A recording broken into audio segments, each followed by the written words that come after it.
Hello friends, welcome to Indian Job Summil. Indian Navy இந்திய கடற்படையில் short service commission June 2025க்கான notification announce பண்ணிட்டாங்க. கல்யாணம் ஆகாத ஆண்கள் பெண்கள் ரெண்டு பேருமே அப்ளை பண்ணிக்கலாம். 14th செப்டம்பர் அப்ளிகேஷன் ஓப்பன் பண்ணுறாங்க. செப்டம்பர் 14லேருந்து ஆன்லைனில் அப்ளை பண்ணிக்கலாம். லாஸ்ட் டேட் செப்டம்பர் 29க்குள்ளே நீங்கள் அப்ளை பண்ணி முடிச்சிடணும். இது ஷார்ட் சர்வீஸ் கமிஷன் அப்படின்னு சொல்லிட்டாங்க. ஜூன் 2025 இதுக்கான ட்ரைனிங் கண்டக்ட் பண்ணுவாங்க. அதாவது நாவல் அகாடமி ஐஎன்ஏ எழிமலா கேரளா லொக்கேஷனில் இதுக்கான கோர்ஸ் ட்ரைனிங் கண்டக்ட் பண்ணுவாங்க. என்னென்ன பிரான்ச்சில் அனௌன்ஸ் பண்ணியிருக்காங்க, என்ன படிச்சிருக்கணும், எவ்வளோ வேக்கண்ட்டு, யாரெல்லாம் அப்ளை பண்ணலாம், என்ன ஏஜ் லிமிட்டு, எல்லாமே டீட்டெயிலாக பார்க்கலாம். இந்த பிடிஎஃப் உங்களுக்கு தேவைப்பட்டால் நம்ம டெலிகிராம் சேனல்லே இருக்கும். டெலிகிராம் சேனல் லிங்க்கு டிஸ்கிரிப்ஷன் பாக்ஸில் கொடுத்துருக்கேன். ஸோ டீட்டெயிலாக டவுன்லோட் பண்ணி டீட்டெயிலாக படிச்சுட்டு டவுட்ஸ் இருந்தால் கேளுங்க, ஓகேங்களா? ஸோ பிரான்ச் பாருங்கள். ஜென்ரல் சர்வீஸ் ஏதாவது ஒரு டிசிப்ளினில் டிகிரி கம்ப்ளீட் பண்ணி 60% இருந்தால் அப்ளை பண்ணலாம். இதை எக்ஸிக்யூட்டிவ் பிரான்ச் அப்படின்னு சொல்லுவாங்க. எக்ஸிக்யூட்டிவ் பிரான்ச்சில் பார்த்தீங்க அப்படின்னா ஜென்ரல் சர்வீஸு, பைலட்டு, நாவல் ஏர் ஆப்ரேஷன், ஏர் க்ரீவ், அதாவது க்ரீவ் அப்படின்னா குழு அப்படின்னு சொல்லுவாங்க, குழுவினர் அப்படின்னு சொல்லுவாங்க. அதே மாதிரி ஏர் டிராஃபிக் கண்ட்ரோலர், ஏடிசி, லாகிஸ்டிக்ஸு, நாவல் ஆர்மமெண்ட்டு, எஜுகேஷனு. ஸோ இந்த மாதிரி நிறைய பிரான்ச் இருக்குது. எஜுகேஷனில் எக்ஸிக்யூட்டிவில் பார்த்தீங்க அப்படின்னா நிறைய பிரான்ச் இருக்குது. இப்போ ஜென்ரல் சர்வீஸ் அப்ளை பண்ணுறீங்க எக்ஸிக்யூட்டிவ் பிரான்ச்சில் அப்படின்னா ஏதாவது ஒரு டிசிப்ளினில் பிஇபிடெக் கம்ப்ளீட் பண்ணி 60 இருக்கணும். மொத்தம் 58 வேக்கன்சி கொடுத்துருக்காங்க. ஜெண்டரில் ஆண்கள் பெண்கள் ரெண்டு பேருமே அப்ளை பண்ணிக்கலாம். பட் அன்மேரிடாக இருக்கணும் அப்படின்னு சொல்லிட்டாங்க. 2 ஜூலை 2000லேருந்து 1 ஜனவரி 2006க்குள்ளே பிறந்தவங்க மட்டும்தான் அப்ளை பண்ண முடியும்.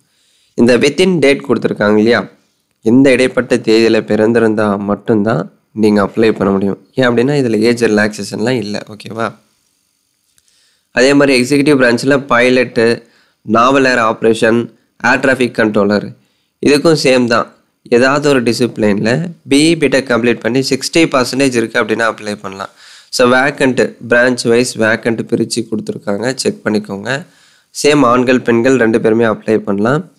இந்த பைலட், நாவல் ஏர் ஆப்ரேஷன் இது ரெண்டுத்துக்கும் ஏஜ் சேம் தான். 2 ஜூலை 2001லேருந்து 1 ஜூலை 2006க்குள்ளே பிறந்திருக்கணும். ஆனால் ஏர் டிராஃபிக் கண்ட்ரோலர் ஏடிசிக்கு மட்டும் 2 ஜூலை 2000லேருந்து 1 ஜூலை 2004க்குள்ளே பிறந்தவங்க மட்டும்தான் அப்ளை பண்ண முடியும். அதில் ஒரு 20 வேக்கண்ட் கொடுத்துருக்காங்க. அடுத்த லாகிஸ்டிக்ஸ் பாருங்கள். இதுக்கு பார்த்தீங்க அப்படின்னா பேச்சுலர் டிகிரி படித்தவங்களும் அப்ளை பண்ணலாம், மாஸ்டர் டிகிரி படித்தவங்களும் அப்ளை பண்ணலாம். என்னென்ன குவாலிஃபிகேஷன் அப்படின்னா ஏதாவது ஒரு டிசிப்ளைனில் பிஇபிடெக் கம்ப்ளீட் பண்ணி ஃபஸ்ட் கிளாஸில் பாஸ் பண்ணியிருந்தால் அப்ளை பண்ணலாம். இல்லை அப்படின்னா எம்பிஏ ஃபஸ்ட் கிளாஸில் பாஸ் பண்ணியிருந்தாலும் அப்ளை பண்ணலாம். இல்லை அப்படின்னா BSc, BCom, BSc IT first கிளாஸில் படிச்சிருந்தாலும் அப்ளை பண்ணலாம். எம்சிஏ, எம்எஸ்சி ஐடி ஃபஸ்ட் கிளாஸில் பாஸ் பண்ணியிருந்தாலும் அப்ளை பண்ணிக்கலாம். ஸோ நிறைய ஆப்ஷனல் குவாலிஃபிகேஷன் கொடுத்துருக்காங்க. இதில் ஏதாவது ஒரு குவாலிஃபிகேஷன் கம்ப்ளீட் பண்ணி ஃபஸ்ட் கிளாஸில் பாஸ் பண்ணியிருக்கீங்க அப்படின்னா நீங்கள் அப்ளை பண்ணலாம். மெயினாக ஃபஸ்ட் கிளாஸில் பாஸ் பண்ணியிருக்கணும்.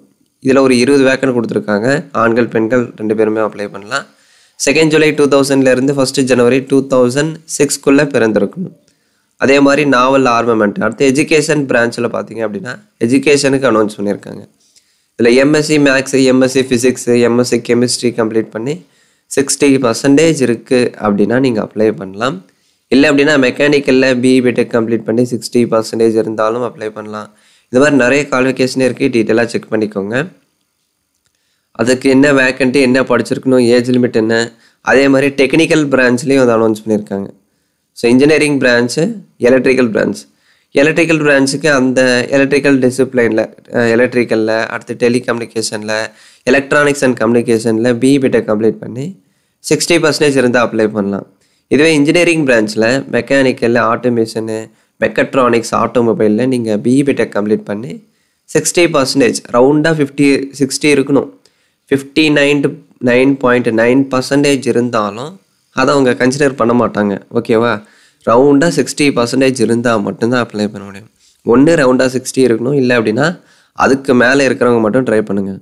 இந்த 59.9, 59% இந்த மாதிரிலாம் இருந்தால் நீங்கள் எலிஜிபிள் இல்லை. அடுத்து உங்கள்கிட்ட என்சிசி சி சர்டிஃபிகேட் இருக்குது, நீங்கள் சி சர்டிஃபிகேட் ஹோல்டராக இருக்கீங்க அப்படின்னா உங்களுக்கு பெனிஃபிட் இருக்குது. உங்கள் எஸ்எஸ்பி இன்டர்வியூ கண்டக்ட் பண்ணுறாங்க இல்லையா, முதல்ல உங்கள் டிகிரி மார்க் அடிப்படையில் அப்ளிகேஷன் வந்து ஷார்ட் லிஸ்ட் பண்ணுவாங்க. அடுத்து எஸ்எஸ்பி இன்டர்வியூ கண்டக்ட் பண்ணுறாங்க இல்லையா? ஸோ அந்த எஸ்எஸ்பி இன்டர்வியூ கட் ஆஃப் மார்க்கில் 5% ரிலாக்ஸேஷன் தருவாங்க. யாருக்கு அப்படின்னா என்சிசி சி சர்டிஃபிகேட் ஹோல்டராக இருக்கீங்க அப்படின்னா, ஓகேங்களா? என்சிசி சி சர்டிஃபிகேட் ஹோல்டர்ஸ்க்கு மட்டும் எஸ்எஸ்பி ஷார்ட் லிஸ்டிங்கில், அதாவது எஸ்எஸ்பி கட் ஆஃப் மார்க்கில் 5% ரிலாக்ஸேஷன் தருவாங்க. ஸோ என்சிசி சி சர்டிஃபிகேட்டில் மினிமம் பி கிரேட் இருக்கணும். பி கிரேட் இருந்தால் தான் நீங்கள் அப்ளை பண்ண முடியும்.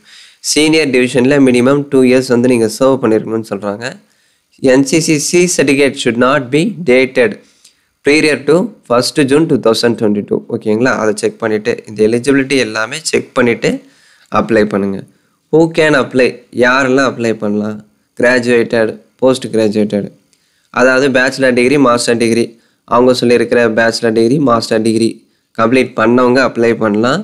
ஃபைனல் இயர் படிச்சுட்டு இருந்தாலும் அப்ளை பண்ணலாம். ஸோ 2 பேருமே எலிஜிபிள் தான். பட் உங்கள் அகாடமிக்கில் 60% இருக்கணும், அரௌண்டாக 60 இருக்கணும். அது ஃபைனல் இயர் படிச்சுட்டு இருந்தாலும் சரி, ஃபைனல் இயர் படிச்சுட்டு இருக்கீங்க அப்படின்னா உங்கள் ப்ரீவியஸ் செமஸ்டரில் 60 இருக்கணும்.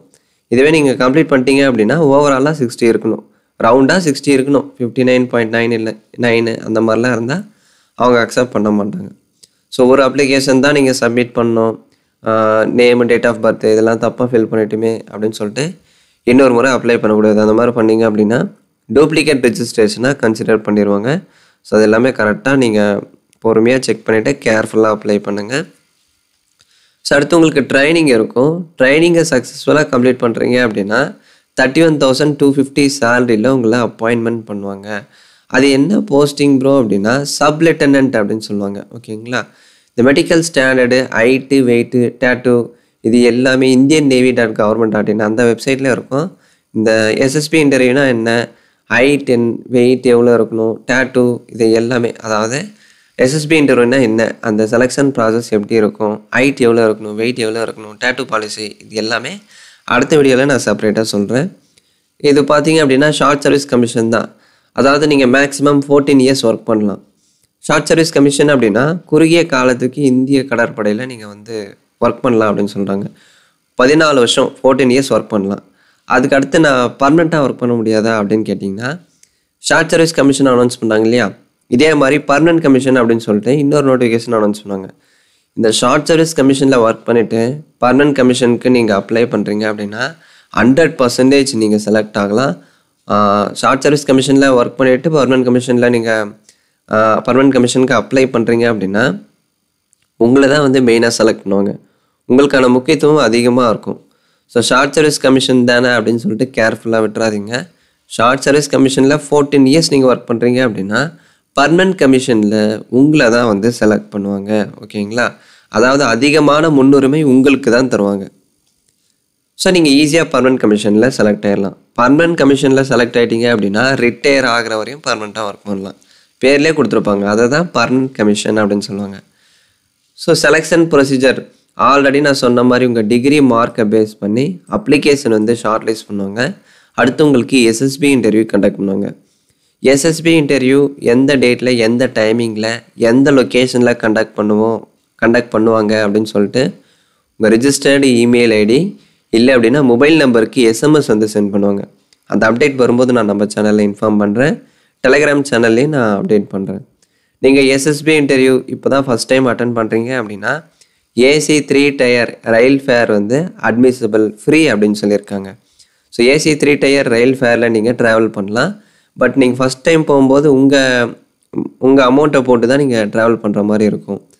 அடுத்து நீங்கள் அங்கே போகிறீங்க இல்லையா, போகும்போது மறக்காமல் உங்கள் bank account number, IFC details, bank passbook வந்து மறக்காமல் எடுத்துகிட்டு போங்க.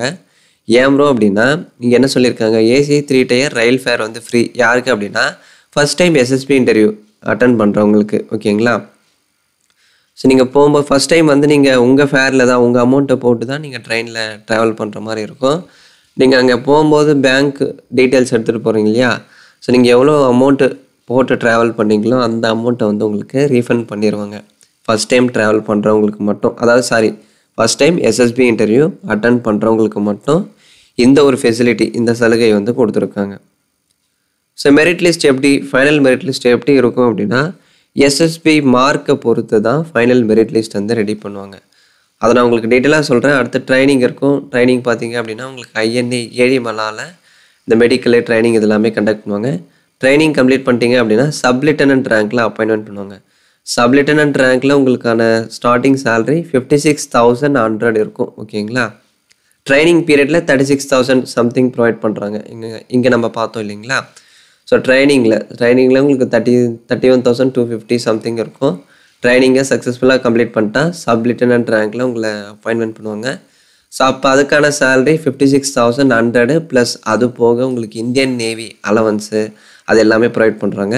ஸோ ஆன்லைனில் அப்ளை பண்ணுறப்ப 10th mark sheet, 12th mark sheet, degree certificate, passport size photo இது எல்லாமே ஒரிஜினல் ஸ்கேன் பண்ணி ஆன்லைனில் அப்லோட் பண்ணுற மாதிரி இருக்கும். ஸோ அப்ளை பண்ணுறதுக்கு முன்னாடி இந்த டாக்குமெண்ட்ஸ் எல்லாமே ரெடி பண்ணி வச்சுட்டு அப்ளை பண்ணுங்கள். NCC சர்டிஃபிகேட் இருக்குது அப்படின்னா அதையும் நீங்கள் ஸ்கேன் பண்ணி அப்லோட் பண்ணுற மாதிரி இருக்கும்.